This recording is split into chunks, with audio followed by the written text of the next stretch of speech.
Hey everyone, I'm doing a quick video to show you how my insert for junk company looks like. Don't mind the mess, I didn't feel like setting up my stuff properly. So let's look at what we have in the box. So there's all the paperwork. It's a pretty administrative game. Let's move all that to the side. And then we have a couple of trays. So first one, this is the Prime Minister thing. It doesn't really fit in this tray. This is kind of like a tray that has space for all sorts of extra stuff. You could hypothetically put the coins in there, the cardboard coins rather. They would kind of all fit, but not very, well, it would be very crowded, let's say the least. For now, what I store in there are all the tokens that has, or all the chits that just has one copy of them. Works fine. So leader of the opposition, chairman, superintendent of China, a little thing for the court of directors. I don't even know if it's going to go sharp. Maybe not. Whatever. And the governor general. All right. So that all goes in there. And then we have all the cards for the crown AI and the red cubes. Yeah. Looks like it's not really focusing well, but who cares? You can look it up somewhere else what it all is. So then we have trays for every player. So we got a pink one or a red one. We got a white one. We have the purple one. We have the blue one. And as you can see, I'm kind of careful taking them out because, well, I don't want to, you know, they're pretty tight in terms of the amount of height that you get. So then there's the yellow one, and then there is the blue one. Now the cool thing is, and I hope I'm just gonna hold it up here so it's kind of sharp. So as you might be able to see, underneath here are the firm cards. So the 4 is the east, west, south, I think, and the hobnob one. And here are the two firm cubes. Here is the victory point marker, and here is the opportunity marker. And then you have all the family members. So the cool thing is, if you're somewhat new to the game, you can just put your promise cards on top and the firms at the bottom so that they don't get in the way, and you never, you know, you can just take the family members out as you please. But when you get a little bit more advanced with the game, you can easily fit everything at the top. It will slide about a little bit, but it doesn't really matter because you're going to take these cards out anyways. But as you can see here, I've got my firm cards, I got my promise cards. It's really not very fidgety. I've never accidentally spilled any of these. So so we have all that, and then I have this cool little black thing. It's a friction-based lid, and in there you'll see I have all those flags. Now these are designed so that you can easily scoop them out with your finger. So they have bevels on all sides, so they really easy come out. When I was designing this, I felt these are so fidgety, so easy to drop, and so I figured I'm gonna make something with a little friction lid and just use that. So then we have the card for the AI and all the families. I'm sure you've seen this before. Firms in the back, families in the front. We have the game board, so let's take that out. And then we basically get to the stuff that you would expect from junk companies. So you have Cole or Really Geeks Games wonderful tray. So this one here, let's hope we don't spill any of this. So the way I do it is all the ships go in the big one, because it's really easy to just pick out a tan one or a blue one if it's a firm ship. And if it's not a firm ship, you take a black or a red one. So no need to separate these at all, I felt. Fatigue cubes, and then the orders. So the order dividers, actually, that's what they're called, I think. They are just in here, and you know, as you can tell, like, it's really, there's nothing fidgety about it. It's just like, oh, I pick one of these, I pick one. There's no point in separating this whatsoever. The filled orders all go in one tray, because if you put those together with other stuff, it gets a little tricky to pick them out if there's not too many of them. All the regiments are in one tray.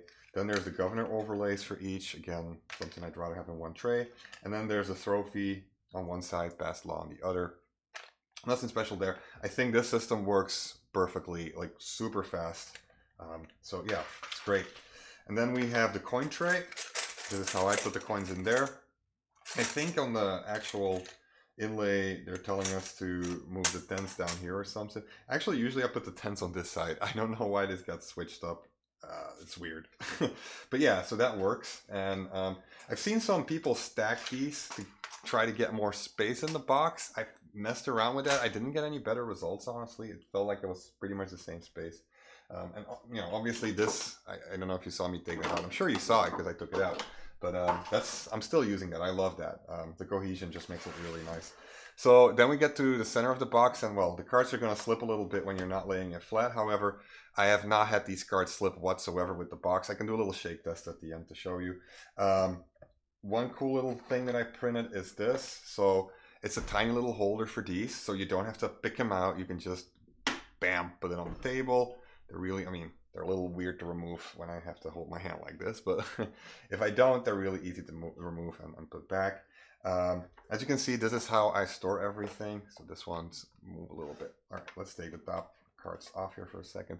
So yeah, that's kind of what my storage looks like. So we've got the pawns down there, then we have luxury, we have the shipyards, and then we have the workshops down here. And here we have the loss, the prestige cards, and the other cards. So let me put that back here. So that was the top one here, like so. So that's how they go in. All these cards are sleeved, and that's really where the challenge comes from. So what is the cool thing about it? Well, again, this is something that works way better when I'm not tilting it. But so let me show you. When I take them out, the law cards, I basically split the deck with the offices in half, and those go at the bottom, and then I have all the laws. So really easy to take apart again when you're setting up. And the same thing applies for the prestige deck. So all the offices, half of the offices at least, and then all the prestige cards, right? So that's pretty easy. Now, then the cards that are just solo cards, kind of, I mean, not the solo cards, those are probably the AI cards, but the cards that are, you know, not part of a real deck or anything, they go on this pile. And all I have to do to take those out is, because there's no way to scoop them out, is just press at the bottom and they will automatically come out. And in here we have the commander reminders, we have the company failure cards, so I guess that is kind of a deck. We have the deregulation card, and we have the setup cards. Pretty straightforward. And then the final, no, there's two more things I printed, but this is one of them. So there is a little tray in there that holds everything that you need for the setup of your game. So it's all the, what is it again? It's the local alliances. It has all the tokens for the regions. It has the power track tokens. It has the little domes in there. And then it has one regiment and one filled order, just so that I don't forget about putting them. And you'll see that this is actually not straight, because that is so that the cards can easily come down, so you can just push on one end to make the cards pop out. So pretty neat, and it saves a ton of setup time. It really does. And the final thing I 3D printed is just a little card clip. So this is a clip that holds my my luxury cards together. Now on these piles I have luxury cards, and then I have setup cards. So that's how I put those together. And the clip is just there because there is no separate space for it, so that gives it kind of a separate space. And then you have shipyards, so shipyards, and then the second scenario underneath. And then the workshops and the final scenario. I don't know why I'm even showing this, but like, here you go. All right, just in case somebody doesn't believe this. So the elephant and the dice are in the same storage space. And then, well, I mean, there's nothing special about these styles, but I figured I should mention that I felt it was easiest, like, if you really push down hard on this. I was thinking of printing something for it, but in the end I decided not to. So sometimes the last one can be a little tricky to come out, but you just have to push in fairly hard. So anyways, that's everything there is to this insert. So let's put it back together. So again, those stars are really easy to put back in. So usually what you would do is you would just take this out again and start tossing all the items in there that are supposed to go in it, and then you can just drop it in there. Then you gather these cards. Actually, I prefer to store them slightly differently so that they're in the correct order. There we go. With 710 at the top. And then that just goes straight on top of it. Pretty easy. That's that layer. So then we get to these. There we go.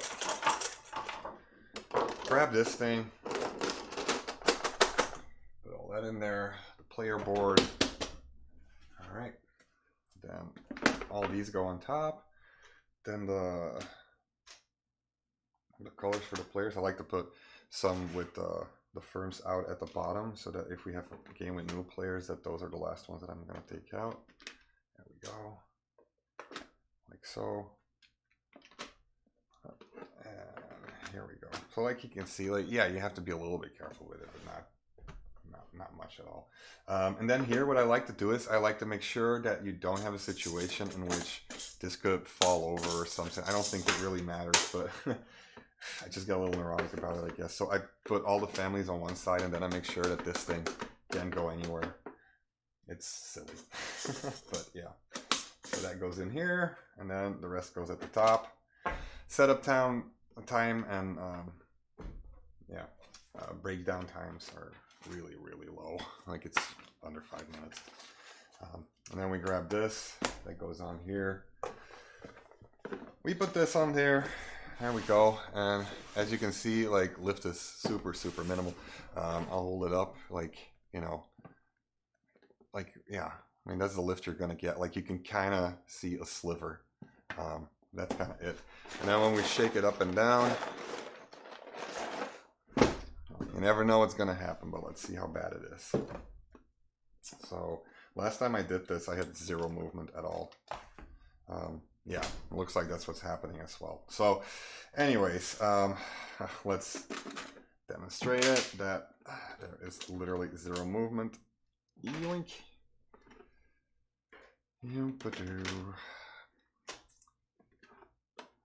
All right, so none of these had anything weird. This one should be fine too. Everything in here, let's look at any of the flags move. None of the flags moved. That's a proper insert. I read somebody on BoardGameGeek mentioning that if you make trays, they're always gonna move. Like, no, they don't. Just have to measure properly. So taking this out, taking that out, down here, not even the cards have moved. So yeah, I mean, I think that's kind of it. Like, I'll just put it back together one more time because I just had a ton of fun doing this, honestly. And you can see how quickly, as soon as everything is, that will just fit in the box pretty rapidly. There we go. Oop. Drop one card. Let's make sure we put these guys at the bottom. So here we go.